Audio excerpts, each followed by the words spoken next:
Ladies and gentlemen, imagine you are standing on a beach, and the ocean represents infinite opportunity. You haven't built your boat yet, but you've caught a wave. That wave is your decision to start. That moment of clarity where you said, "I'm not waiting for permission," that was the moment I launched myself into dropshipping. You see, most people think that business begins with money, but I'm here to tell you, it doesn't. It starts with mindset, and not just any mindset. A mindset that dares to believe that audacity can become achievement. I didn't grow up knowing anything about product research, market saturation, conversion rates, or fulfillment chains. But I knew one thing: the world is moved not by those who wait, but by those who decide. I decided that I would no longer outsource my potential to circumstances, that I would no longer measure my chances based on my resources, but on my resourcefulness. And that was the turning point, because you're either waiting for things to change, or you're changing things, and that's what most never understand. They think success is handed to you. It's not, it's taken. Earned, built, brick by brick, failure by failure, clarity by confusion. The reason most people never start is not because they don't have capital. It's because they don't have clarity. They're stuck in analysis. Trapped by fear, waiting for a perfect plan before taking the first imperfect step. And life does not reward hesitation. It rewards hunger. Hunger sharpens focus. Hunger fuels energy. Hunger sustains you when the work is boring, the sales are slow, the nights are long, and the account is empty. So the real shift wasn't about learning Shopify, or running Facebook ads, or finding a winning product. The real shift was internal. It was about transforming the way I saw myself, not as someone trying to get lucky online, but as someone building a legacy.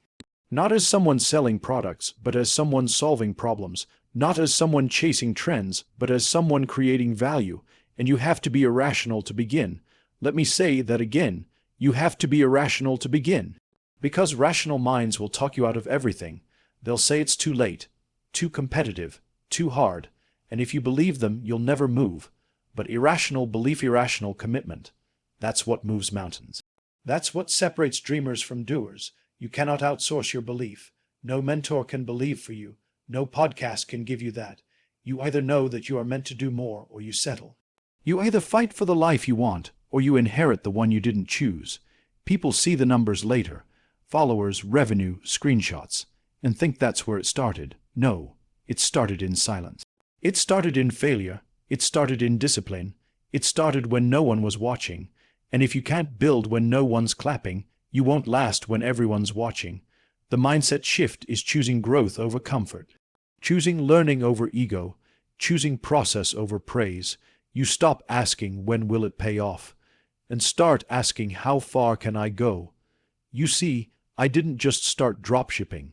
I started leading myself. I started making decisions as though I already had the business I wanted. I treated a $5 sale like it was $5,000. I delivered on my promises. I adjusted what didn't work. I became a professional before the profit showed up. And that's the difference. The amateurs chase outcomes.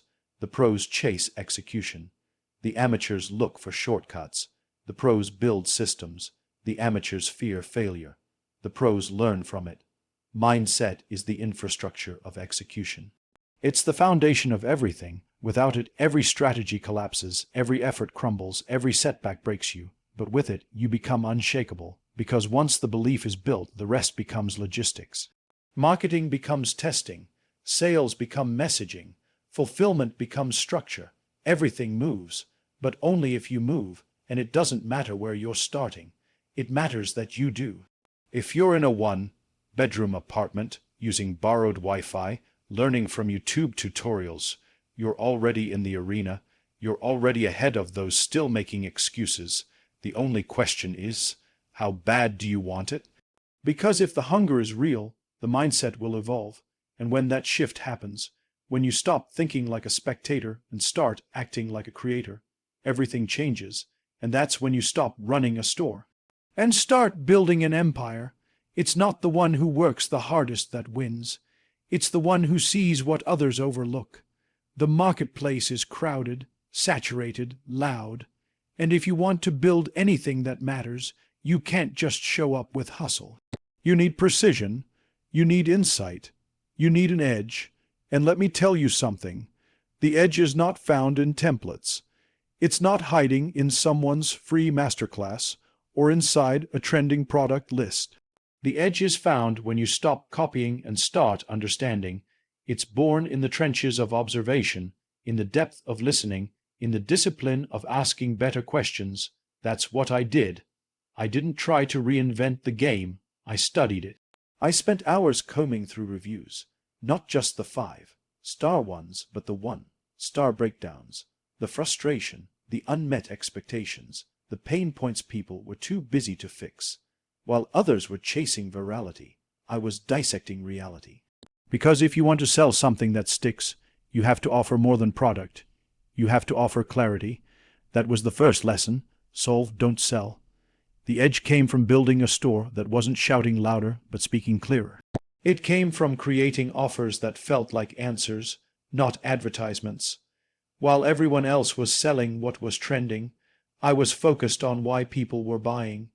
You see, the difference between noise and value is intent. If your intention is to simply profit, people will feel that. But if your intention is to serve, people will reward that. I wasn't trying to just push items. I was creating alignment. Product, price, promise. They all had to match. And when they did, I had leverage. But the edge isn't only in the offer. It's also in the positioning. Most people try to compete on price. That's the quickest way to build a business with no margins and no future. Competing on price is a race to the bottom, and even if you win, you lose. I chose instead to compete on experience, on speed, on service, on trust. That meant obsessing over the details, how the store looked, how quickly a support email got answered, whether the packaging matched the promise. Every interaction mattered, because I knew one thing: the customer remembers the feeling, not the funnel. The edge was in personalization. The edge was in crafting copy that sounded like it was written just for them. The edge was in retargeting, not with pressure, but with purpose, reminding people not what I had, but what they needed. That's the game. Relevance over reach, connection over clicks, and don't get it twisted. The edge isn't static. It evolves. What worked last year might not work next week. So I built a habit of testing, split testing headlines, split testing offers, split testing delivery models, not because I was desperate, but because I was disciplined. I wasn't guessing. I was gathering data, and the data always told a story. My job was to read it before it became obvious to everyone else. That's what most never do. They want shortcuts. They want the perfect product handed to them. But the real players, we dig, we uncover, we innovate on the edge.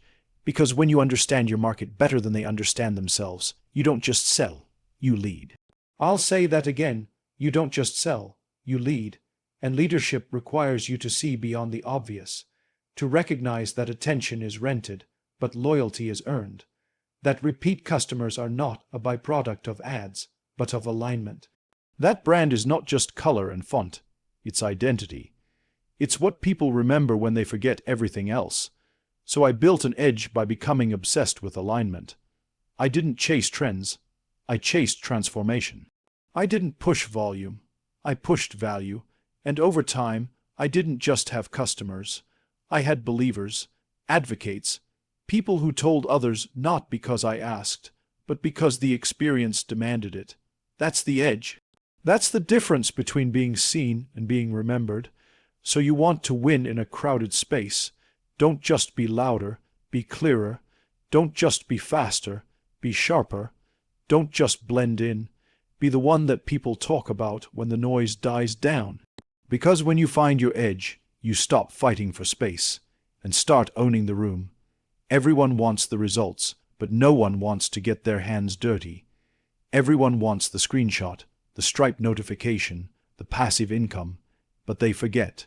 Before there's ever a system, there's sweat. Before automation, there's aggravation. Before ease, there's hustle. Not the romantic kind, not the kind you post about on LinkedIn. I'm talking about bootstrap hustle, the kind where you build with nothing but ambition in one hand and desperation in the other. The kind where you don't have a choice but to win because failure isn't some distant fear. It's your everyday companion. That's where I started. No investors, no fancy cameras, no digital agency, just a cracked screen, free Wi-Fi, and a dream that wouldn't shut up. And that's when you find out what you're made of, not when you have options, but when you don't. Not when the system's working, but when it's just you. Building the system, every cent I made, I stretched. Every sale I studied. I didn't have a team. I was the team. Customer support, media buyer, designer, copywriter, fulfillment coordinator. I played every position. And let me tell you something. When you're hungry, titles don't matter. Outcomes do. I used free trials like currency. Shopify's 14-day window, that was my launch runway. Canva replaced Photoshop. Google replaced gurus.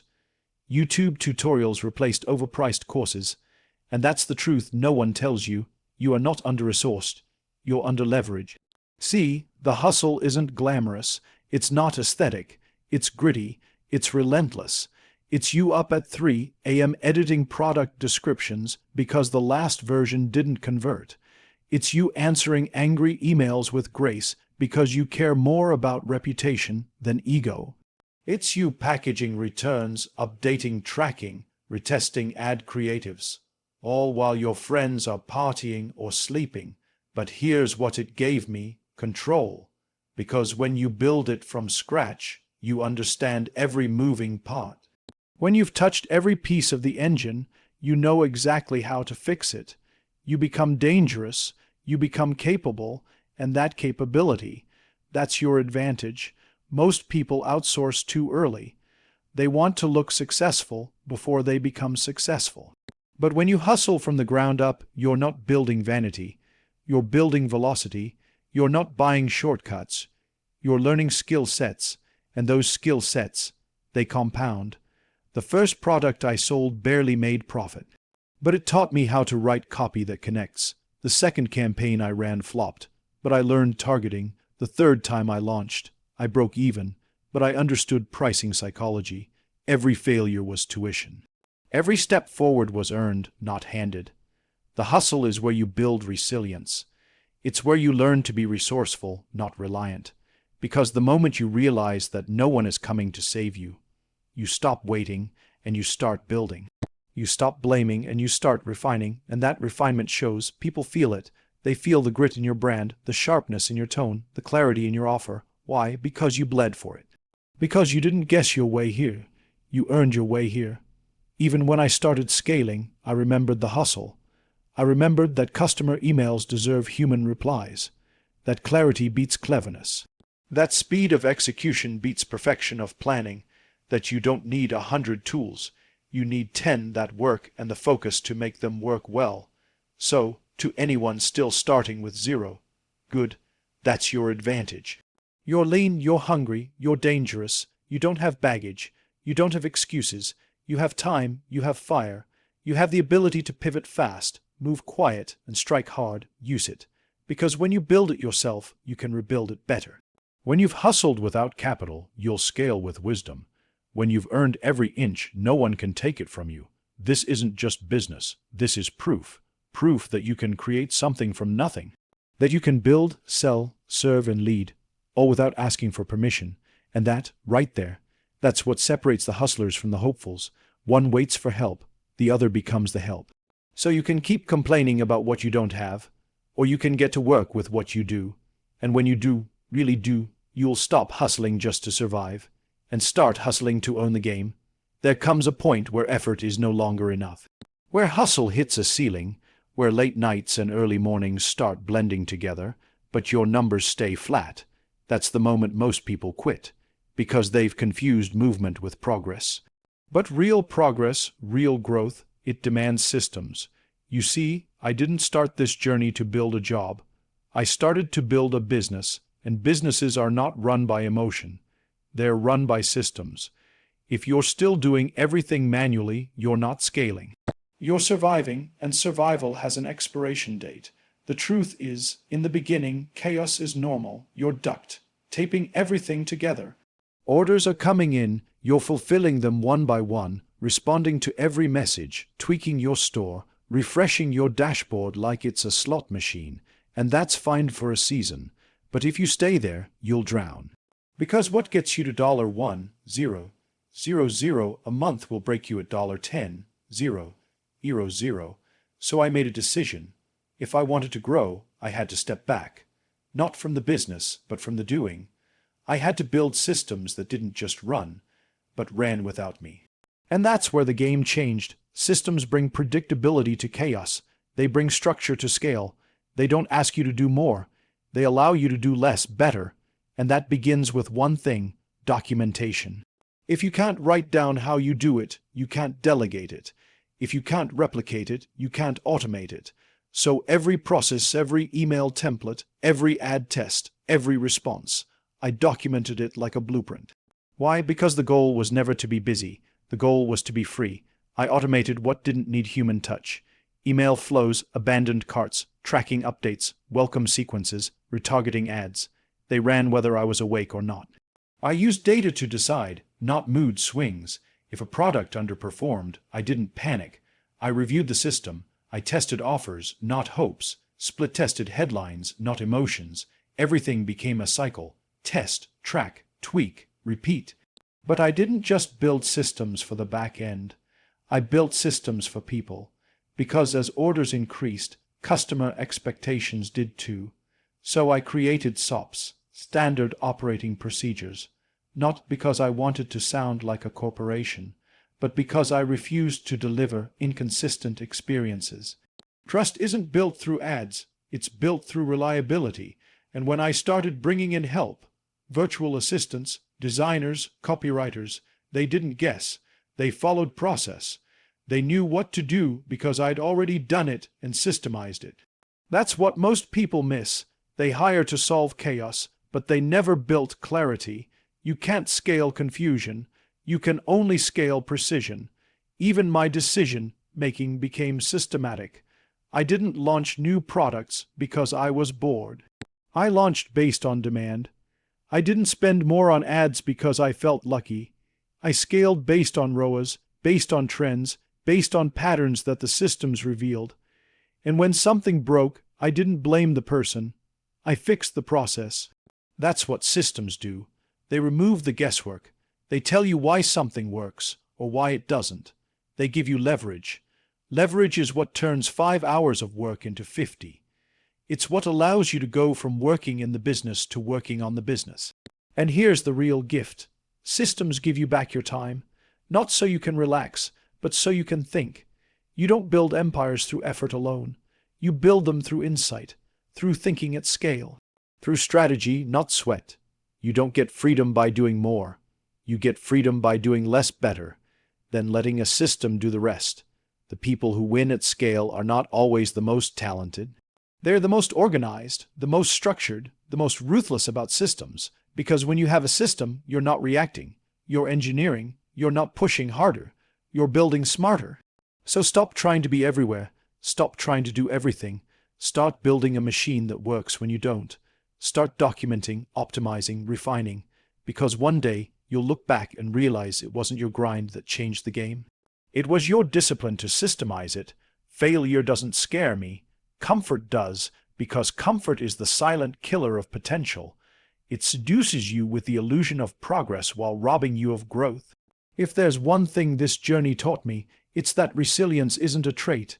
It's a decision, and evolution. Evolution is the reward for those who choose to stay in the fight when others tap out.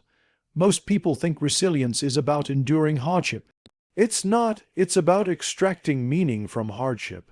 It's about asking better questions in the face of setbacks. Not why me, but what's the lesson? Not when will this end, but who do I need to become so this doesn't break me again? When I started, failure wasn't an event. It was a companion.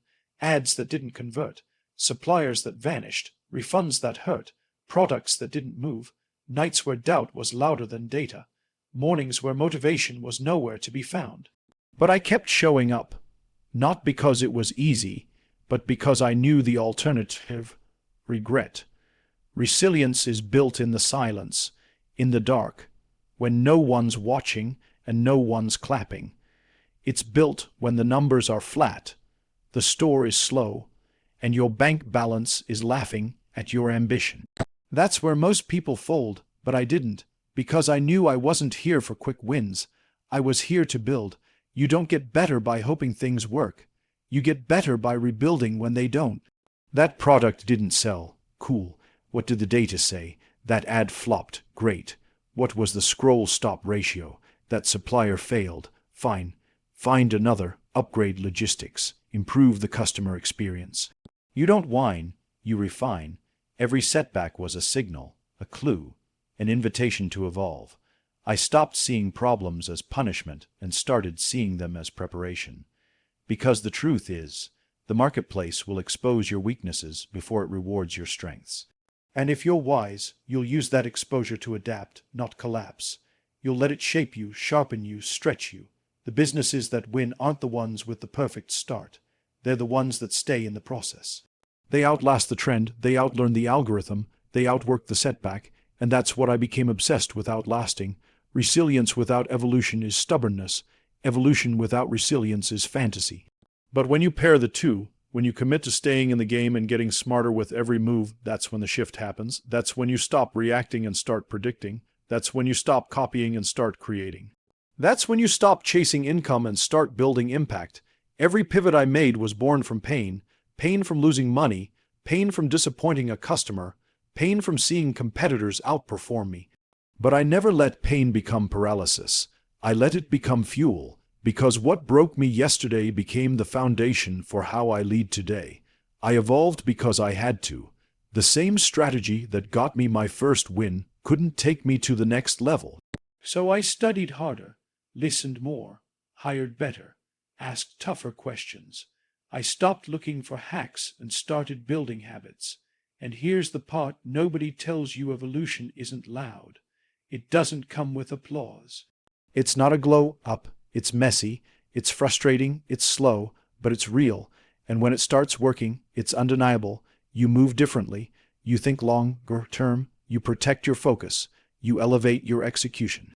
And slowly but surely, you rise. You don't rise because of luck. You rise because of layers, layers of discipline, layers of failure, layers of insight, each one compounding into something solid, something unshakable, something that can't be bought or borrowed. Resilience gave me the capacity to endure. Evolution gave me the wisdom to ascend.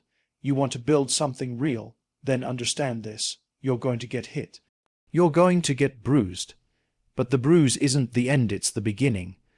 What defines you is not what happens to you. It's what you do with what happens. So don't run from the storm. Learn in it. Don't hide from failure. Extract power from it. And whatever you do, don't stop evolving. Because when you commit to resilience and demand evolution, you don't just survive the game, you master it.